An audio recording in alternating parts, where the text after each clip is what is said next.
igal asjal on oma koht ja kui on defitsiit, siis kõik energiatootmise liigid on teretulnud. Hind on kõrge ja ei saa mitte midagi teha, et see alla tuleks. Kliimaministeeriumist võiks ka pool inimestest lahti lasta, et põhimõtteliselt hoiaks siis selle rahaga kokku. Tere taas, head kuulajad ja vaatajad, Energiakool alustab taas ja ei saa me üle ega ümber elektri hinnast ning sellest, et seda võiks ideaalis alla saada, aga Sinder ei taha kuidagi alla minna. Räägime sellest, et kuidas pikaajaliselt seda siiski teha ning igasugustest muudest elektri keerdkäikudest samamoodi. Ja täna on tore stuudios tervitada kahte külalist, Arvi Hamburg, energeetika ekspert, tervist! Tere. Ja Viljar Kilikar, Alexela regulaator ja valitsussuhete juht. Tervist. No räägime siis selle osa kohe ära, et kas siis on tõesti niimoodi, et hind on kõrge ja ei saa mitte midagi teha, et see alla tuleks? No teha saab alati, et hind on kõrge, et peaks nagu vaatama neid põhjuseid, et miks ta siis kõrge on. Esimene on see, et mida meil hästi palju räägitakse, on see, et tuult on vähe ja päikest pole peaaegu üldse ja see on nagu hinna kõrgeks ajanud. Nüüd nagu hakkaks mõtlema, et jaanuar ja pool veebruarit, mis on nüüd siis, nagu ütleme 15. veebruarini, et vaatame nüüd, kuidas tuulikud nagu töötasid, eks ole. Tuulikute võimsuse kasutustegur on kuskil 0,2 sellel ajal. Maksimaalne 700 megavatti on, ütleme 710 megavatti on tuulikuid pandud üles ja keskmine võimsus, mida ta selle 1,5 kuuga oli siis 145. See tähendab seda, et nii ülejäänud, see on nüüd keskmine, aga oli ka hetki, kus tuulikud töötasid pea 600 megavattilise võimsusega ja oli hetki, kus oli miinus 0,04 megavatti, see tähendas seda, et tuulikuid oli vaja soojendada. Ja nüüd tuleb siit, see on siis nüüd, peame ju vaatama seda, et mis siis nagu juhtub, kui tuulikud ei tööta, eks ole. Töötavad fossiilkütusel jaamad, meie maksame, tarbija maksab siis CO2 tasu, see tasu läheb siis riigieelarvesse, see kasutatakse kuskil mujal ära. Nüüd, kui vaatame tarbija vaatevinklist, vaatame, et me ju tegelikult maksame 3 korda. Esimene on see, et need samad fossiilkütuse jaamad, mis peavad, juhitavad jaamad, mis peavad siis töötama, kui tuul ei puhu. Päikesest jätsin ütlemata, aga päikese kasutustegur oli 0,08, see tähendab seda, et talvisel ajal. Kuigi päikes tegelikult veebruaris oli päris hästi, aga kahjuks vist on nad lume all, et päikesepaneelid paljud. Aga nüüd läheme selle peale edasi. Esimene on see, et kõik need fossiilkütuse jaamad, need maksavad, eks ole, tarbija maksab selle eest seda sama CO2 tasu. See tasu peaks ju minema tegelikult nende samade jaamade ülalpidamiseks, kuna need energiaühikud, mida nad toodavad, on ju suhteliselt tagasihoidlik. Teine on siis see, et tarbija maksab ka kinni selle, kuidas öelda, kui on, ütleme nii, et kui on tuult palju ja jaamad töötavad täie võimsusega, siis me küll ütleme, et meil on kahepoolsed lepingud ja kui hind läheb väga madalaks, et siis on ühesõnaga kahepoolne leping hakkab siis toimima, et kui kõrged või madalad hinnad. Aga mida ma tahan nagu jälle jõuda selle keerutamisega, et esimene asi on see, et tuulikutel on vähem pakkumisega fikseeritud kindel hind ja selle fikseeringu tagab tarbija oma taastuvenergia tasuga, et see on nagu üks asi. Teine on see, et me maksame tuulikutele toetust ka sel juhul, kui nad ei tööta, eks ole, ei seisa. See tähendab jälle, et meil on lisakulu. Ja kolmas on see, et meie enda fossiilkütustel töötavad jaamad, me ütleme, et nad saavad vähe seda, kuidas öelda, tööaega, need töötavad vähem. Aga investor tahab ju oma raha nii kui teisiti kätte saada. Nii et me tegelikult oleme päris tupikteel ja miks ma niimoodi ütlen, me ei tohiks nagu energia või elektrisüsteemi üles ehitada kindlasti mitte tuulepäikesel, et see tähendab seda, et kui neid ei ole, siis me peame lihtsalt mingi muu energiaallikaga tootma, aga mis see kaasa toob topeltinvesteeringu, toob võrgu investeeringud kaasa, et kui me ütleme, et tuul ja päike on odav, siis me peame ka endale tegema selgeks, et me tarbime ainult siis, kui tuul ja päike paistab. Punkt 1, punkt 2 on see, et me tarbime kas seal tuulikupargi jalamil või meil on otseliin tarbija ja tuulepargi vahel, et me võrgu tuge ei võta. Kõik need võrgusüsteemi teenused, mis peavad hoidma iga hetk süsteemi tasakaalus, need ju kõik maksavad. Ehk siis küsimus on praegu selles, et selline 8 kuud aastast on tuule ja päikeseenergia mõttes hea, et ta on odav ja katabki päris palju ära, aga ülejäänud 4 kuud peab ka kuidagi üle elama. Noh, eks ta suvel on päikest, meil on kuskil 1200 megavatti, kui kõik töötab pea täie võimsusega, meie suvine koormus on jupp maad alla 1000, nii et tegelikult võiks nagu päike ära tarbida või ära katta. Aga jälle küsimus on see, et päike ei paista 24 tundi. Aga jah, nii. Kui ma tohin lisada, siis tegelikult väga hästi oli kokku võetud, et Brent tõstatasid küsimuse väga õigesti, et kas on midagi teha, et see on minu arust väga õige küsimus ja kui me nüüd tõdeksime tõesti, et ei olegi midagi teha, et saame elektriarve kätte, vaatame neid ridu ja neid komponente ja ministeerium, minister, peaminister, kõik tõdevad, et tõesti midagi ei ole teha, et nii on.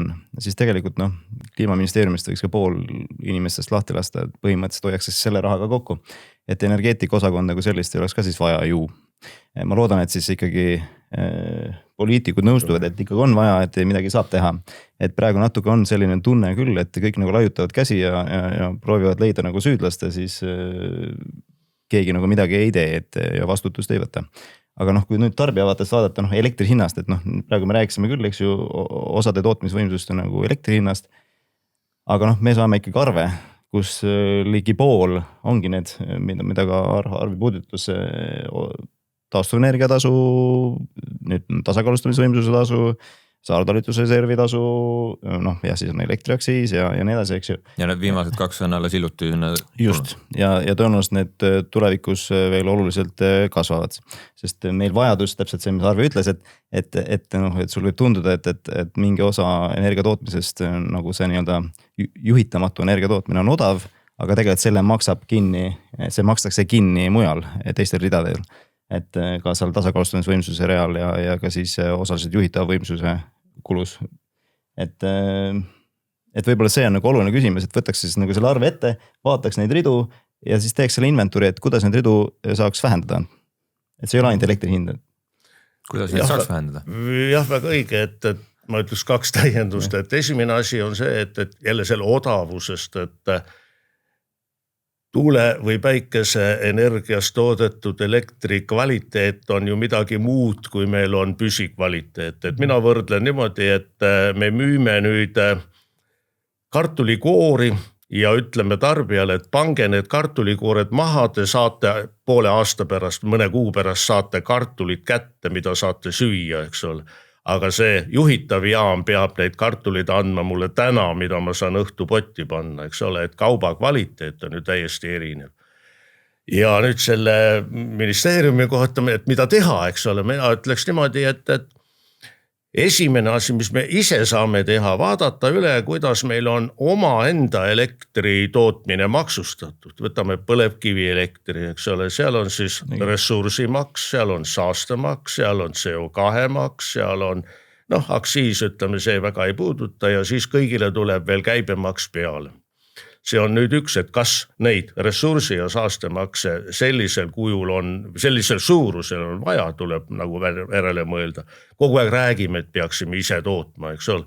Ja järgmine on see, et millest juba oli juttu, et meil on kogu selle elektri lõpparves on ja kõik need komponendid, kõik ju nagu rivis, eks ole.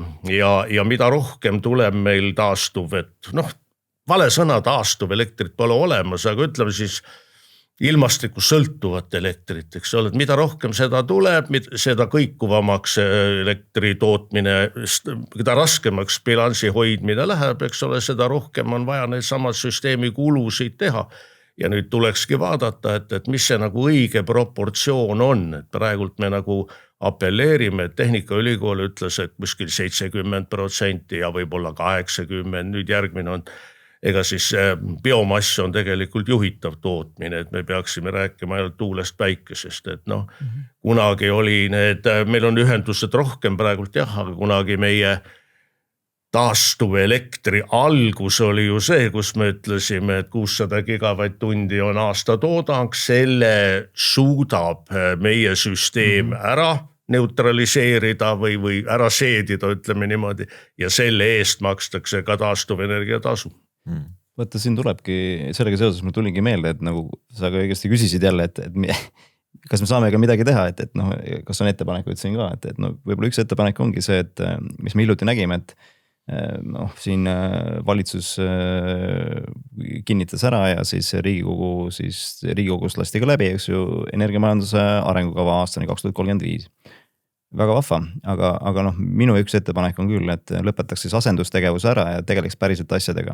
Et samal ajal, kui see nagu nii-öelda selle valitsuse siis selline jutudokument, eks ju, mis on nii libe, et kuskilt kinni ei ole võtta ja loed läbi ja siis tunned nagu hästi, aga midagi nagu aru ei saanud, et midagi paremaks ei muutunud. Sellega pole midagi teha, et see kedagi ei kohusta, see dokument ja midagi ei ütle ka. Siis selle asemel võiksime tegelikult, meil on siiamaani energiamajanduse korralduse seaduses on see 2030, noh nüüd see muud natuke lükati edasi, aga 100% taastuvenergia tarbimise mahust, eks ju, eesmärk. Noh, see on see täpselt, mida Arvist ütles, et võib-olla alustaks nagu ausalt asjade rääkimisest, et kohandaks selle eesmärgi nüüd ongi see, mis siis meie portfellil siin vastav on, 60-70% kuskil, kus see hea koht on. Ja siis me teame, kuhu tasub investeeringut teha, kuhu mitte, sest see on natuke ka seotud selle taastuvenergia tasu reaga, et noh, tegelikult tarbijad võiksid ju küsida, et millal see rida nulli läheb, et võiks siis panna ju mingisuguse aegrea ja siis ütlemegi, et me vähendame nüüd need taastuvenergia toetusi, lõpuks meil ei ole vaja neid nii palju. Et me oleme jõudnud juba kuskile faas, et see oleks üks konkreetne ettepanek näiteks. Ehk siis küsimus ei ole selles, et taastuvenergia oleks kuidagi halb ja see ongi väga oluline, aga lihtsalt siis see, et kui palju seda kogu sellest 100% kasutada võiks. Igal asjal on oma koht ja kui on defitsiit, siis kõik energiatootmise liigid on teretulnud. Minu meelest jalgratta dünamo, kui teda kuskilt mujalt võtta ei ole, eks ole.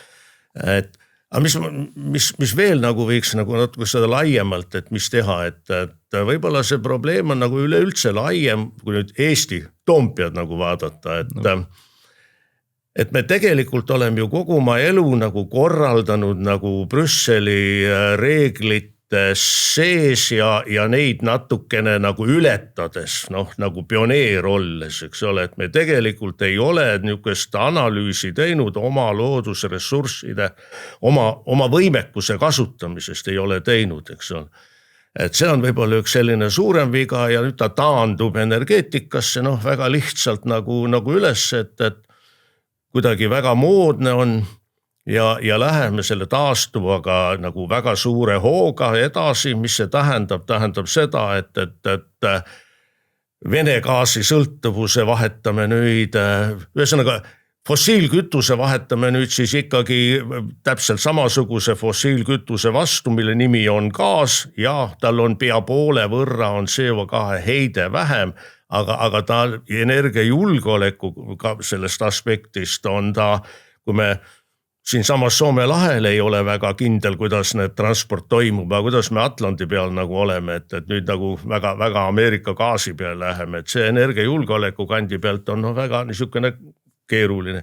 Ja viimane on see, et sellest tahtest, et noh nagu mõelda, et mis nagu Eesti jaoks nagu oleks nagu positiivne ja tarbija vaates, ma ei mõtle ainult kodutarbijad eelkõige, eks ole, tööstustarbijad, et toodang oleks konkurentsivõimeline. Täna on ju väga aktiivselt alustatud, mitte ainult Ameerikas, või selles Euroopas ka, eks ole, CO2 kaubanduse revideerimist. et tegelikult on ju see, me nimetame kaubanduseks, aga mina ütlen eesti keeles, et see on üks spekulatiivne niisugune kogum. Ja Euroopa alustab, siin oli viimane teade Itaalia ja kõik nii edasi. Meie peaminister ütles, et tema vaatas elektriarvet ja ütles, et see CO2 tasu on nii väike, et ei tea, et sellega nagu mõtted tegeleda. Mina võtsin oma jaanuarikuu tasu kokku ja elektriarvest, mis siin võtta on? Võtame keskelt 154 € oli ainult elektri hind jaanuaris. Nii, sellest võtame keskmise CO2 hinna. Narva elektrijaamad maksid 8,7 senti iga kilovatt-tunni pealt juurde. Ja see on üle 50%, 154 ja 8,7, et kuidas see väike on, ma ei tea. Aga nüüd minu arvest, eks ole, on kogu arvest nüüd mingi 32 vist oli mul see kogu elektri kilovatt-tunni maksumus, sellest 27% on CO2 maksumus. Et see ei sõltu Toompeast nüüd, aga me peaksime ikkagi olema, peaminister küll lubas laua taha minna, aga mina ei tea, kus poole ta läheb, eks ole, et peaks sinna poole laua taha minema, kus ikkagi räägitakse, et see ei soodusta ju midagi. Ma saan aru, see on eelarve raha, lisaraha tuleb eelarvesse, sellega on väga tore toimetada, aga see ei anna energeetikale midagi. Ma võib-olla lisan siia Arvile juurde, et ega see CO2 kaubandus nii-öelda, seda nimetatakse kui kaubanduseks, aga sisuliselt on see maks lihtsalt nagu hästi keeruliselt üles ehitatud ja ta loodigi selle pärast, et ei olnud võimalik nagu seda aktsiisipoliitikas ellu viia, sellest CO2 põhist energiakandjate maksustamist, sest seal oli nõutud riikide ühehäälsus, mida siis saavutada ei olnud lihtne, siiamaani oleme vist energia maksustamise direktiiviga 2009. aastas selle tõttu, et sellest ei saa kokkuleppele ja siis sellest otsustati nagu ringiga mööda minna ja siis tehtigi selline keerulisem süsteem, kus siis enam riikide vastuvõtmiseks riikide ühehäälsusi on nõutud ja siis me olemegi sellises skeemis, eks ju. Need signaalid nagu Itaalialt ja nii edasi, et nagu lõpetaks selle ära, kompenseeriks seda.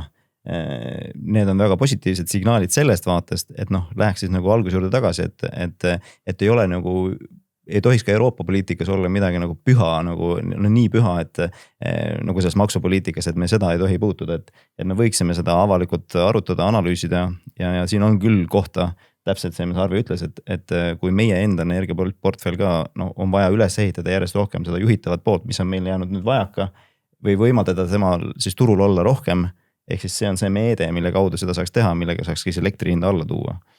Kas see sama Itaalia otsus ja mine tea nüüd, keda see veel inspireerib, kas see võib kuidagi selle nii-öelda Euroopa Liidu rohepoliitika ka pisut uppi keerata, et see, millest me rääkinud oleme, sellest lõpuks lihtsalt nii-öelda töö läheb raisku? Ma arvan, et see on nagu uppi ei keera ühtegi asja. Aga ma arvan, et see on vajalik revision, et me nüüd, ennem ta oli nagu dogma, mida ei tohtinud puutuda, et see CO2 kaubandus, see ETS, eks ju, oli siis nagu püha asi, mida ei puudu ja siis lihtsalt see pidi andma siis signaali, et investeerime rohkem, ütleme, et sa siis selle nii-öelda fossiilse energiaga ei ole turul, et nagu see andis selle signaali ja siis selle tõttu investeeritigi rohkem rohelisse, eks ju, kes ei suutnud maksta see siis, et see pani oma tootmise kinni. Nüüd me oleme selles olukorras, kus sellega on mindud nii kaugele, et me näeme, et meil on vaja seda tootmist tagasi ja suures mahus, aga nüüd pole seda võtta, nüüd me peame ehitama seda nagu uuesti ja nullist. See on Eesti näide ju ka, et see on see, miks siis ütleme see, meie akuutne probleem on selle juhitava tootmise puudujääk ja nüüd seda probleemi ju tegelikult see Eleringi nii-öelda adresseeritud uute juhitavate võimsuste hankimise nagu süsteem lahendabki. Ja see puudujääk on meil väga-väga suur, et see, mida meil nüüd saadi siin, see on uus rida arvel, eks ju, mis me näeme tarbijate poole peal, aga see on ka tootjate poole peal, see tasakaalustamisvõimsuse tasu, eks ju. See põhimõtteliselt ongi uute juhitavate võimsuste turule toomine 5 aastaks. Me maksame 50 miljonit eurot aastas selle eest aga meil on puudujääk, arvi võib täpsustada, aga circa 1000 megavatti jagu võimsust juhitavat veel. Ja ütleme, need asjad on veel arvel kajastamata, et nüüd ongi küsimus, et kui ütleme, kui me saame ka selle nii-öelda juhitavate võimsust, mis meil põhimõtteliselt on ju gaasijaamad ainukene variant, eks ju, ja kuidas me saame selle hinna nii-öelda selle muutuvkulu nagu seal alla, CO2 hind, eks ju, et on üks põhiline komponent seal, kapitalikulu jääb sinna juurde, eks ju. Jah, et ma olen ka seda meelt, et nüüd päris uppi, eks ta on mingi märk, aga nüüd ütleme seda rohepoliitikat vast uppi ei aja, et ega see Itaalia värk on ka selline natukene pehmem. Sakslased lükkasid edasi selleks aastas kõik meretuuleparkide hanked, aga samas nad ütlevad, et nad ikka 2050. aastaks saavad oma eesmärke ikkagi täita. Aga see on üks kõige, ma arvan, et üks rumalamini mõeldud süsteem, see CO2 kaubandus, et mis see tähendab? Kui algas sõda, Ukraina sõda, siis see CO2 hind kukkus kolinal. Mis see tähendab? Ega siis ei jäänud tootmist vähem. CO2 ostmist ikka oli vaja nendel, kes energiat toodavad, aga kõik need vahendajad, kaupmehed, nõnda nimetatud finantsinvestorid, need müüsid oma kvoodi ära kartuses, et sõja tõttu võib-olla see süsteem pannakse seisma, eks ole. Teine asi on nüüd täna jaanuaris hind oli 92 € tonn. Tänaseks on hind kukkunud 70 peale. Aga mis see signaal on? Signaal ongi see, et Euroopa riigid hakkavad väikselt ja Euroopa Komisjon lubas ka, eks ole, seda revideerida. See on selge näide, et see on üles ehitatud mingite finantsinvestorite peale. Et ju see rohepöördel või rohediilil või rohekokkuleppel peab olema ikkagi väga selge niisugune eesmärk, et mis see ühiskonnale annab. On ta Eesti mõistes või on ta Euroopa mõistes? Ja Euroopa mõistes on väga selge, me ju näeme, kuidas tööstus kuidas öelda, muudab oma asukohta, ega Eestis ka väga palju ei ole. Mis meil oli 2% tõusis elektri tarbimine, aga elektrienergia on üks energialiik, mille tarbimine kindlasti tõuseb. Aga me ei näe seda tarbimist, eks ole. Räägime siis selle lahti, et kuidas minna edasi niimoodi, et me siiski liigume selle taastuvenergia eesmärkide poole. Küsimus on siis, et millal need realiseeruvad ja kuidas. Ja samal ajal nüüd siin lühikeses perspektiivis, et kuidas me saame sellest CO2 kvoodist kuidagi rohkem lahti või et me samal ajal siis ei maksa seda, et kas siin on mingisugune suurepärane lahendus sellele, et kuidas seda kõike niimoodi tasakaalus teha, et CO2 eest ei pea maksma ja taastuvenergia poole ka asi liiguks. CO2-st me kindlasti maksma peame, aga ega keegi ei ole ka püstitanud sellist eesmärki, et me lõpetame selle kõik ära, eks ole, et praegult on ta totralt kõrgel ja mõistuse vastaselt kõikuv, eks ole, see on, mis nüüd tarbijat mõjutab. Kui meenutada 2007, kui CO2 kaubandus algas, siis tonni hind oli 2 €. Ta on nüüd tõusnud, ta käis vahepeal 100 peale ära, eks ole, nüüd jaanuaris oli 90. Et see on hind ja see kõikumine. Et mina kujutaks niimoodi, et meil võiks olla mingisugune süsinikumaks, eks ole, ja see oleks ka siis nende kaupadele, mis sisse tuleb ja meil oleks kindel hind ja sellega kõik investorid teaksid arvestada ja ka tarbijad teaksid ju sellega arvestada. Aga küsimus on minu arvates selles, et kui on kindel hind, siis on ta maks ja Euroopa Liidus nõuab siis konsensust, et uus maks kehtestada. Aga kui ta on tasu ja tasu tuleb börsi vahendusel, siis ta on lihtsalt võta või jäta, eks ole, et kogu see märk ongi nii lihtne, et ega meil Eestis on ju samamoodi, kui vaatame neid, et mõnda nimetatakse aktsiis on maks ja siis tuleb taastuvenergia tasu ja kõik on sellised erinevad terminid, et alati peab mõtlema, et miks need erinevad on. Aga mõeldes nüüd tuleviku peale, siis mis see ideaalvariant oleks, et ütleme, me teame seda, et soojajaamad tahetakse kinni panna. kas need on siis gaasijaamad või kuhu me vaatama peaksime, sest et kui vaadata otsuseid, siis nagu enne Viljar sa ka osundasid, siis 2035 arengukava on olemas ja mingisugused punktid on seal kirjas, aga ega seal ju otsuseid ei ole. Kui tohib, ma lihtsalt selle laiendan kohe selle 2030, et see on tõesti, no ma ennem ütlesin, et see on asendustegevus. Et see on nagu kõige kurvem, et kui mõelda, et see valitsus võttis nüüd selle dokumendi vastu, iseennast reguleeriva dokumendi vastu siis aasta alguses, nüüd hiljuti vist kuu tagasi umbes tutvustas seda. Ja nüüd on juba teada, et nagu meil on juba aasta pärast, eks ju, Riigikogu valimised ja see valitsus on väga hell energeetika teemades üldse otsuseid vastu võtmast. Ja nüüd sisuliselt võib öelda, et see energiamajanduse arengukava on ka juba surnud dokument, et nagu, sest see valitsus ka enam otsuseid on nagu jätnud oma tegevusega mulje, et tema nagu otsuseid ei tee enam ja et see jääb uuele valitsusele, mis tähendab seda, et me nüüd ajaliselt ka kaotame, et kõik need vajalikud otsused, mis meil vaja teha oleks, et seda selgust luua, nagu ma ütlesin, ausalt peaks hakkama rääkima asjadest, see lükkub veel rohkem edasi.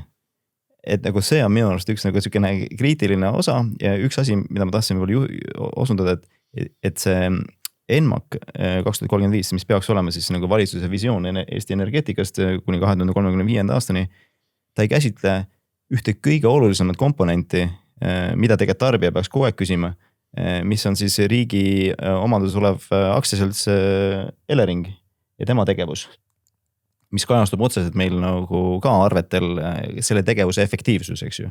Et nüüd minu jaoks on nagu see on nagu kummaline, et nagu minister, eks ju, kes seal siis nagu riigi poolt nagu omanikuna siis avaldab siis omaniku ootust sellele aktsiaseltsile. See aktsiaselts teenib iga aasta üle 100 miljoni euro circa, eks ju, ülekoormustulu Eesti-Soome ülekandeliinid, eks ju, istub suure hunniku raha otsas, et meil on ka neid vahendeid, kuidas sealt suunata seda raha rohkem turutoetuseks, aga me neid ei korja ülesse.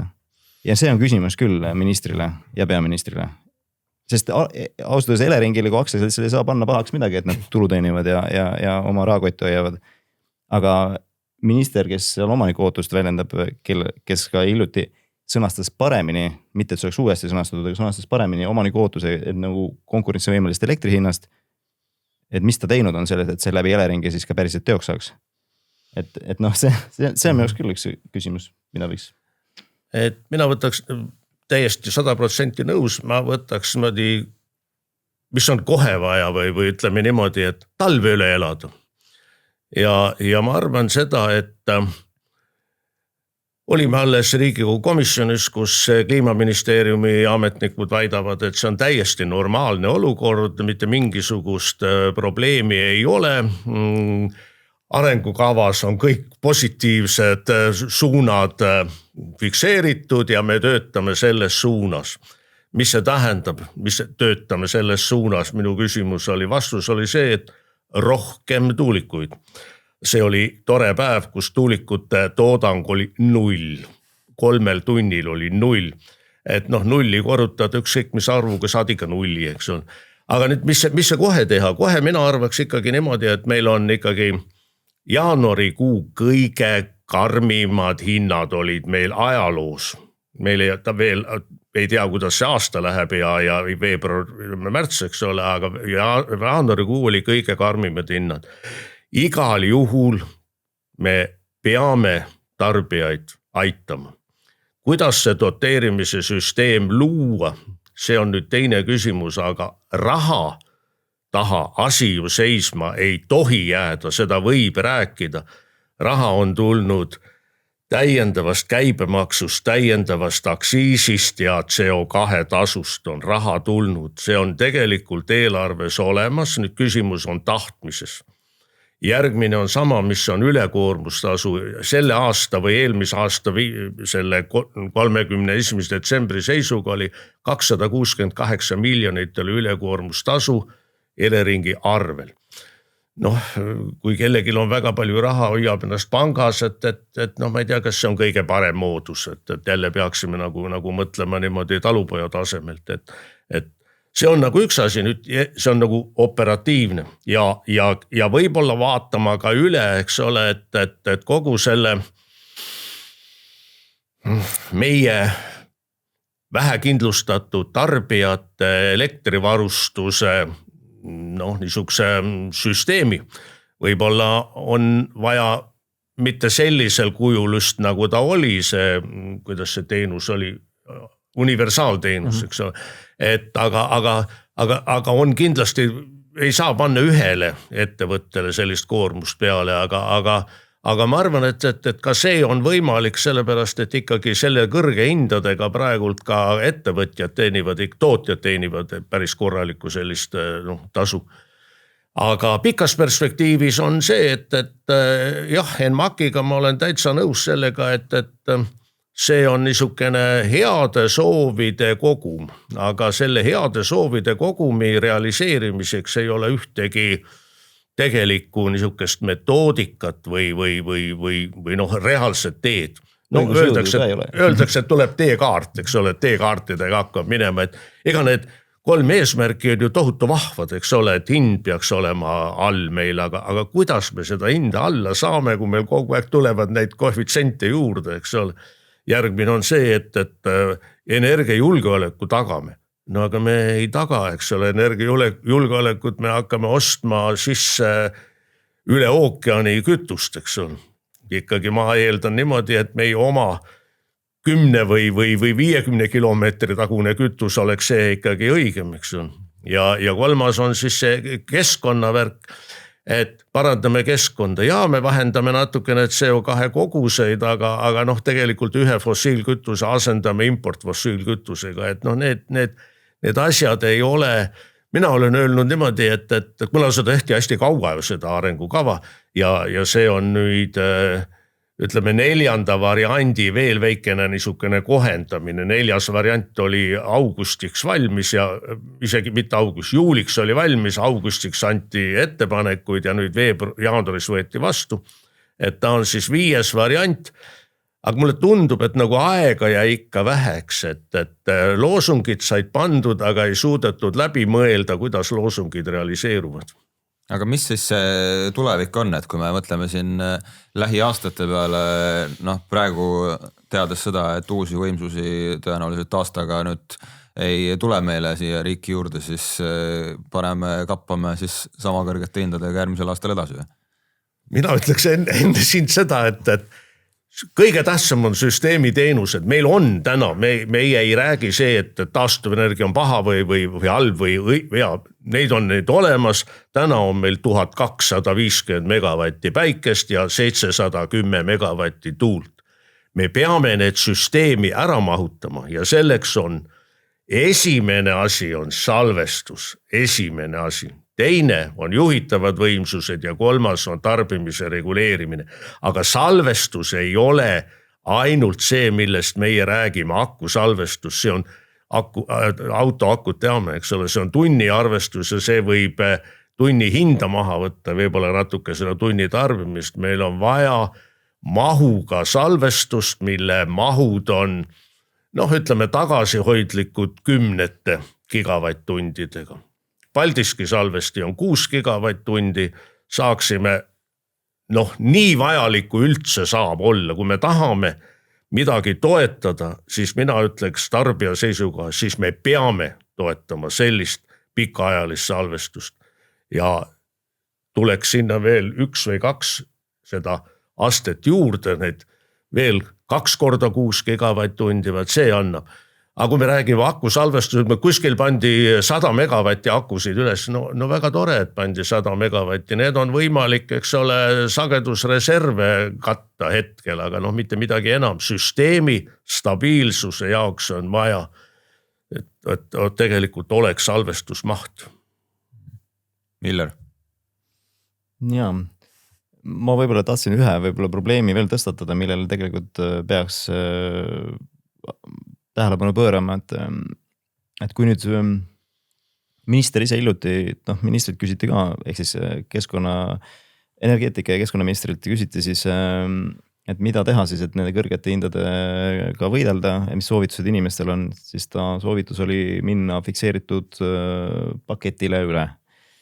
No ütleme niimoodi, et võib-olla see probleemi olemus on siin selles, et seesama minister, kes siis on siis omaniku ootuse väljendaja siis Eleringis,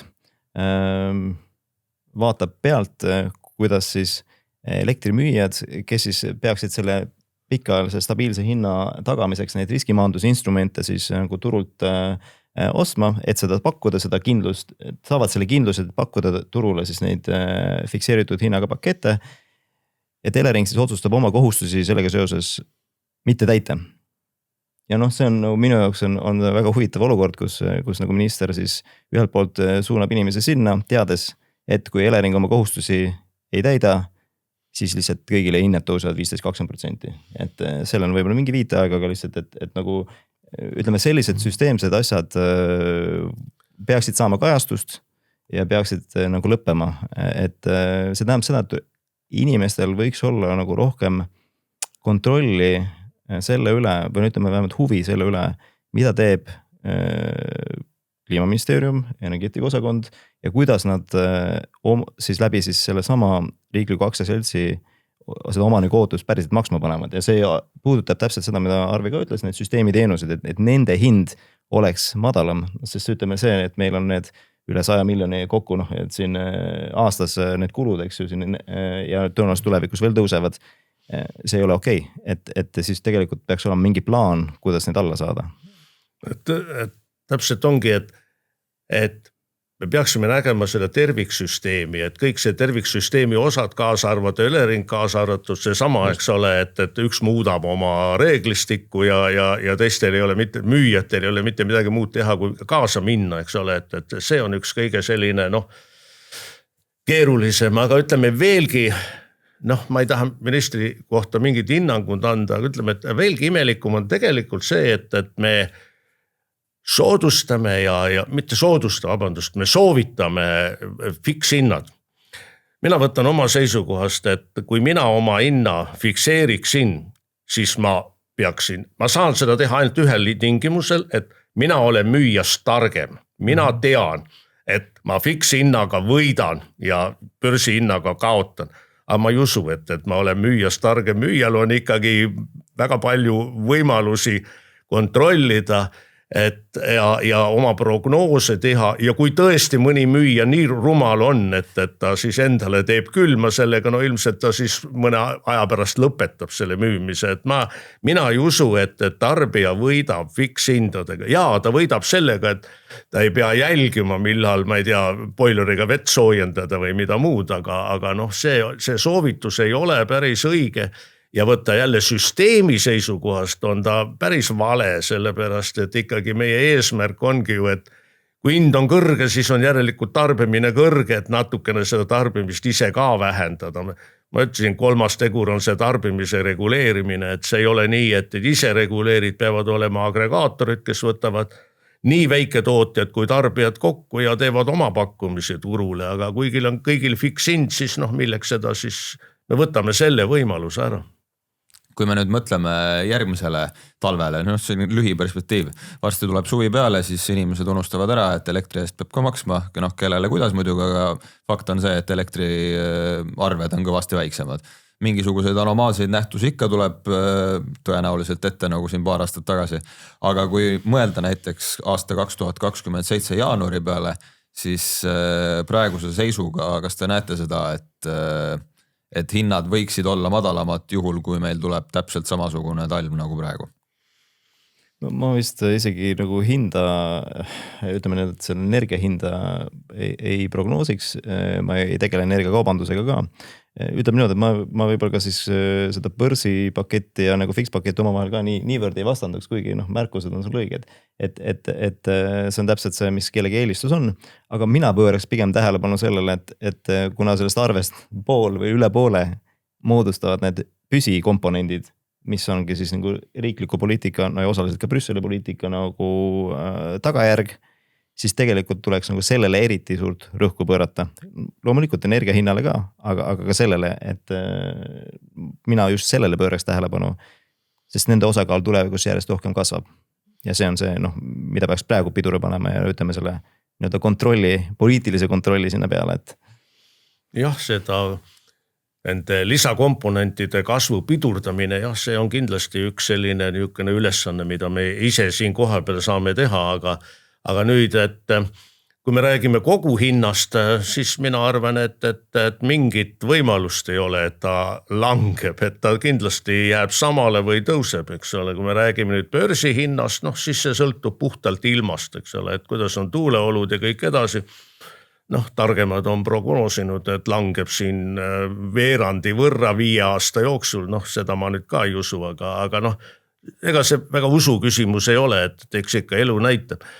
Aga nii kui me ütleme, et kõik sõltub talvest ja nüüd me ütleme, et jaanuar oli erakordselt külm ja pakane ja jah, me võime võrrelda nüüd mingeid aastaid ja loomulikult, kui mõnikord oli puhta sula ja plusskraadid, eks ole, et kui jaanuarikuu keskmine temperatuur oli alla 10 kraadi, et kuidas me siis ütleme, et meil oli erakordselt karm talv siin Eestis, eks ole, võib-olla Itaalia võib öelda niimoodi, aga meie vist ei tohiks nagu öelda. Et peaks olema ikkagi, rehnung peaks olema ikkagi niimoodi, et 20 kraadi külma on ka meie siin maal täiesti okei. Ühesõnaga, häid sõnumeid siit saatest ei tulnud, aga infot ikka. Arvi Hamburg, Üllar Kirikul, suur tänu stuudiosse tulemast, suur tänu ka kõikidele vaatajatele, kuulajatele ja eks siis näis, mis edasi saab, aga meie kohtume järgmisel korral.